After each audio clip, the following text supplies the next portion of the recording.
battle, qui est quand même l'image, on va dire, phare de la danse hip-hop. Vous n'êtes pas sans savoir que la danse hip-hop, par le biais du break, est pour la première fois présente aux Jeux Olympiques, Paris 2024. Donc ça va être sur le site de la Concorde. Et effectivement, ce qui va être proposé, ça va être le format battle, parce que c'est le format compétitif.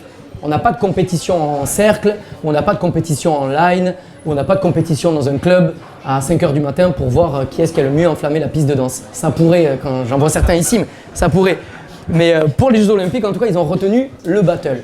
Le battle, en fait, on pourrait le caractériser par une notion, on va dire, frontale, entre deux crews. Nous, on va dire deux crews en danse hip-hop ou alors deux danseurs ou deux danseuses, par le biais d'une question-réponse. D'accord? Donc un groupe ou un duo ou un danseur va passer, l'autre va répondre derrière.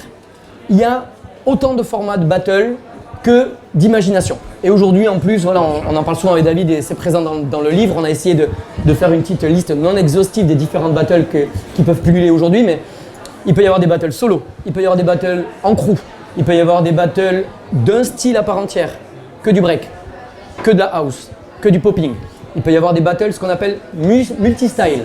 Donc là, on va être sur un crew et il va y avoir dans le crew des spécialistes de chaque style et il va y avoir des musiques qui vont être passées par le DJ qui vont différer. Et quand la musique va passer, elle va se rapprocher d'un style et c'est le danseur ou les danseurs spécialistes du style qui vont rentrer. David parlait tout à l'heure d'athlétisme avec des sous-spécialités. C'est un petit peu comme si on amenait son équipe d'athlétisme et qu'on envoyait le lanceur sur le lancer, le sprinter sur la vitesse, ainsi de suite. D'accord ? Il va aussi y avoir des battles, ce qu'on appelle des battles concept, comme des battles Bonnie and Clyde par exemple, une équipe de deux garçons mixtes. Okay, on appelle ça, nous en hip-hop, des Bonnie and Clyde. Il va y avoir des battles où on connaît pas, voilà, les danseurs ne connaissent pas les musiques, mais ont un peu préparé. Ils ont une grosse culture musicale. Donc ils savent à peu près ce qu'ils vont faire et ils s'adaptent au moment M. Mais il faut savoir qu'un battle, c'est préparé en amont. Encore plus aujourd'hui avec les Jeux Olympiques, c'est-à-dire que les danseurs qui vont passer aux Jeux Olympiques, leur passage, ils vont être calibrés à la seconde de près. Ils vont peut-être s'adapter un petit peu par rapport à ce que l'adversaire a fait avant, s'ils ont un bon feeling avec le moment, mais leurs passages, ils sont écrits. Okay, donc de plus en plus, quand on s'apparente au monde sportif, notamment avec les Jeux Olympiques, on va être sur des passages très très calibrés. Nous, en scolaire, comment est-ce qu'on va utiliser le battle? Donc vous avez vu, David vous l'a dit tout à l'heure, le battle, ça va être l'élément phare pour l'UNSS, le pôle compétitif. Et pendant longtemps, oui et non, mais on s'est dit, le battle, c'est réservé à l'UNSS. Nous, en EPS, il faut faire créer les élèves, le processus de création, il faut qu'ils fassent une sorte de spectacle, une sorte de passage, d'une chorégraphie. On ne savait pas trop. Et donc, le battle, on a un petit peu mis ça sous le tapis et on s'est dit, c'est pour l'UNSS et nous, on va dire, dans la transmission de la danse hip-hop en EPS, on va en faire un petit peu l'économie. Nous, dans notre idée, vous l'avez compris, dans notre idée d'acculturation, toujours pour nos élèves, le battle, on ne peut pas en faire l'économie. C'est l'élément phare de notre culture. Alors du coup, comment est-ce qu'on peut l'utiliser comme un levier fort pour nourrir ce fameux processus de création? Parce qu'en fait, le battle, c'est un format qui est hyper riche. Le battle, donc on a essayé un petit peu de venir dans un pôle un peu plus livresque et scientifique. On a des citations, notamment dans Yadu, dans le défi de l'émergence, Fondation France, La Villette. On a Aurélien Diacoine et Emmanuel Négrier qui nous disent les battles qui constituent à la fois un espace de formation à l'interprétation et à la chorégraphie. On va bien avoir ces deux pôles-là, qui sont très très importants pour nous en EPS, qui vont s'exprimer à l'intérieur d'un battle. Les battles briguent l'esprit hip-hop sans viser à la transcendance. Ils s'inscrivent dans un idéal du dépassement de soi, dans le respect de l'autre. Il va aussi avoir ce rapport un petit peu comme on peut avoir en CA4, très frontal, avec un passage, le respect de l'adversaire. On va se checker à la fin du battle. Il va y avoir des règles. Il va y avoir un timing pour les passages, il va y avoir une orientation, il va y avoir une délimitation de l'espace scénique. Voilà, un petit peu comme on va pouvoir avoir sur une rencontre sportive de type CA4. Donc le battle, en gros, pour nous, c'est vraiment se dépasser pour aller vers la création. C'est utiliser ce moment d'affrontement pour mobiliser l'élève dans cet aspect créatif pour aller vraiment au cœur du processus de création artistique. Donc la notion de défi, elle est vraiment centrale dans cette forme et elle va finaliser le processus. C'est-à-dire qu'à partir du moment où vous dites on fait un battle, préparez-vous, ça va être un battle, waouh, les élèves, il se passe quelque chose, c'est clair. Ils changent d'attitude dans l'engagement, dans l'énergie donnée, dans le rapport à la création. Ils vont tout de suite avoir une créativité qui va être souvent démultipliée parce qu'il y a une intention qui va les motiver fortement. C'est-à-dire qu'on peut même voir des élèves qui sont totalement différents dans le cercle et dans le battle. On va avoir des élèves qui peut-être vont des fois dans le cercle être un peu inhibés, manquer d'énergie, et dès qu'on va être sur un pôle un peu plus battle, compétitif, avec ce qu'eux ils ont en tête comme étant un adversaire frontal directement identifié, visuellement, ben, ça va changer toute leur énergie dans leur passage. Le battle, il va aussi construire un rapport au public qui va être un peu différent. Un rapport au public, la personne qui est en face de nous, le spectateur. Alors, soit on a des spectateurs qui sont intégrés au battle, c'est-à-dire les spectateurs sont nos adversaires, soit on va envisager de proposer des spectateurs en plus de mes adversaires dans la forme de battle. Donc ça va questionner, soit je propose une ligne de battle, c'est-à-dire plein d'élèves les uns à côté des autres qui vont enchaîner des battles et qui vont changer d'espace de battle les uns après les autres, ce qui est proposé dans le livre de David et Thomas, ou bien proposer des battles avec observateurs. Des battles où il y aura un critère précis auquel il faudra répondre pour valider ou non une réussite. Voilà. Ou bien encore des battles critériés, type UNSS, qui me permettent de gagner des points.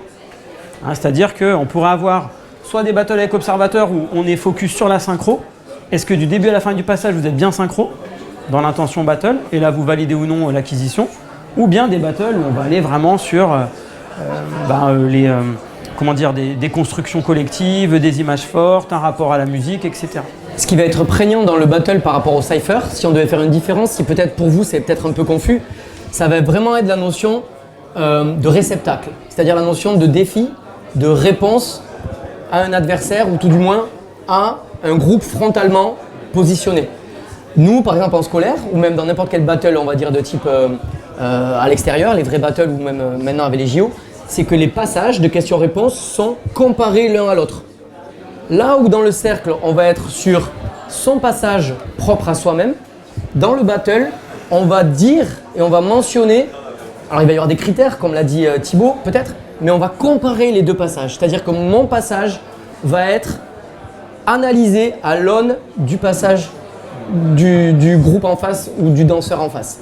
Vous voyez ce que je veux dire? Il y a vraiment cette notion de rapport à l'autre qui est très prégnante dans le battle.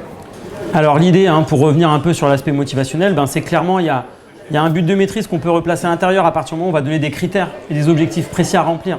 C'est-à-dire la capacité à être ensemble, la capacité à proposer au moins 3 images fortes, la capacité à faire le battle avec 3 orientations différentes. Donc si on va te donner des critères, des contraintes, ces fameuses contraintes fécondes, Mérieux parle de ça, et bien là, on va utiliser cet élément-là pour aller vers un but de maîtrise au final.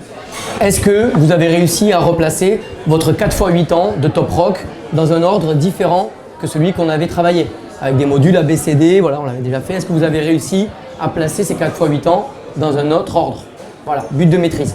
Et puis le but de compétition, compétitif, dépassement de soi, c'est l'idée de se dire à l'issue du battle, qu'est-ce que j'en pense moi? Est-ce que j'ai été meilleur que les autres ou pas? C'est un peu une logique d'auto-jugement en fait. Et nous, ce qu'on va essayer de défendre, en tout cas ce qu'on pourrait défendre, est-ce qu'il y a besoin de donner un gagnant ou un perdant à la fin du battle?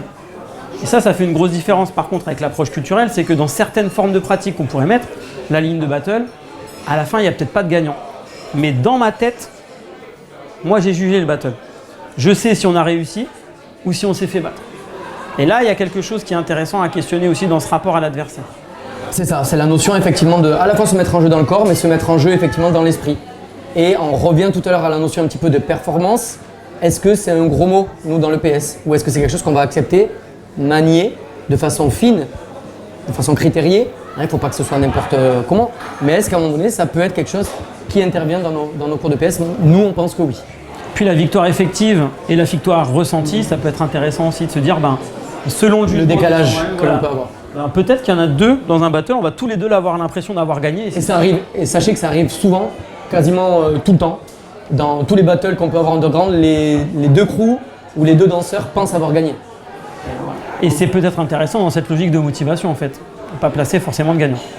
Alors comment on peut replacer le battle dans le processus de création artistique? On a toujours notre même idée par rapport à tout à l'heure le cercle. Où est-ce qu'on va le placer dans les différentes étapes? Je te laisse. Pour nous, effectivement, merci Thibaut, pour nous, un premier moment, on va dire, de placement temporel de l'utilisation de ce battle, ça va être au moment de la répétition, de la mémorisation.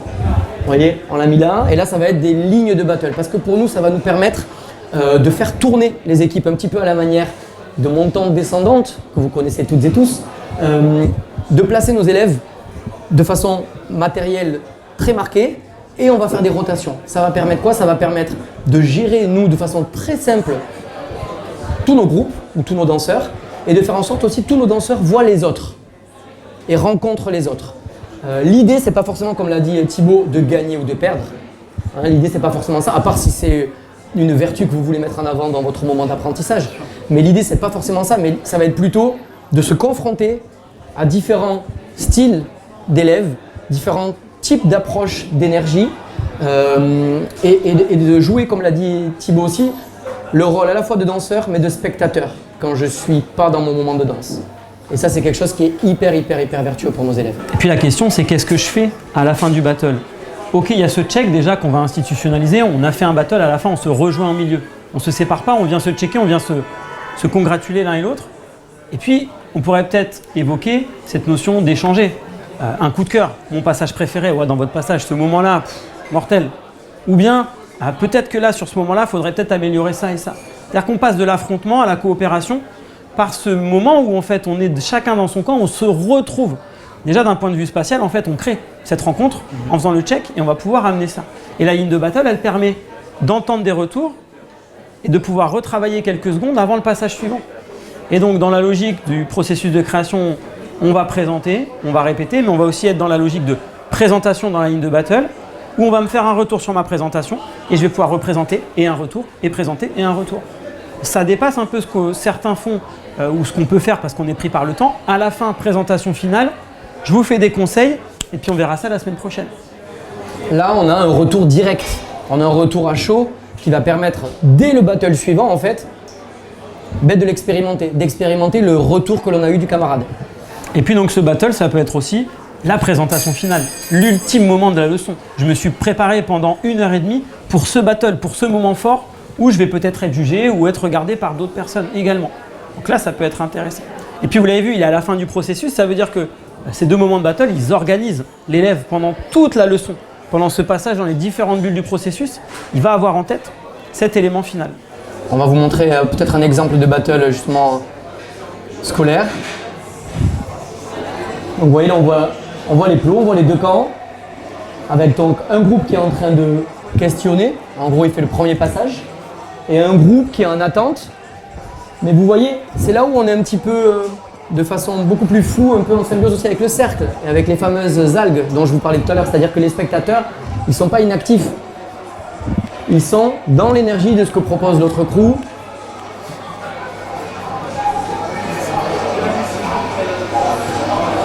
Et puis ensuite, eux, ils vont répondre. Alors là, on est en style de danse debout. Hein. On va être entre la hype, New Jack ou New Style. Et on va aller sur des top rock. Ouais, c'est pas mal. Ça passe. Ça passe, c'est Amiens, ils sont bons à Amiens. Et alors vous voyez aussi dans l'organisation spatiale, ce que ça permet dans votre classe, c'est que ça dilue les regards. Encore une fois, là on est sur du 2 à 2, donc ça permet aussi de ne pas se sentir regardé, encore une fois, quand on est dans un processus, on va dire hiérarchisé des apprentissages, de se sentir plus à l'aise. On commence avec des groupes affinitaires et puis petit à petit, on tourne pour aller vers des duos que l'on connaît moins ou avec lesquels on a moins d'atomes crochus. L'idée c'est vraiment de se confronter comme ça à l'ensemble des regards. Et puis deux autres petits exemples qui sont plutôt là sous une forme. Ça c'est de l'UNSS. C'est des battles de cette année à Paris, en duo, c'est des petits sixièmes de chez moi, là, à Citroën. Et on voit la puissance du collectif, là, des spectateurs qui vont porter, je ne sais pas si vous entendez, mais ça encourage énormément. Voilà. Donc là c'est Battle Crew. Donc oui, là on a aussi la notion quand même de spectateurs qui comptent beaucoup dans la logique de cette activité. Vous voyez, ça résonne, ça interagit. Et dans cette modalité de battle, où on a des spectateurs aussi autour et des juges, etc., ça va questionner aussi l'orientation du passage. C'est-à-dire que là, on voit des élèves qui vont travailler sur changer les orientations pour pouvoir proposer des choses à tous les spectateurs. La vision que vous avez, vous, de cette vidéo, c'est le regard des juges. Les juges sont placés là. Donc les élèves, ensuite, quand ils travaillent, ils savent que d'un côté, ils vont avoir des spectateurs, en face, ils vont avoir les adversaires, et de l'autre côté, ils vont avoir des juges. Donc c'est important aussi sur les orientations, comme vient de vous le dire Thibaut, d'appréhender le travail de l'espace.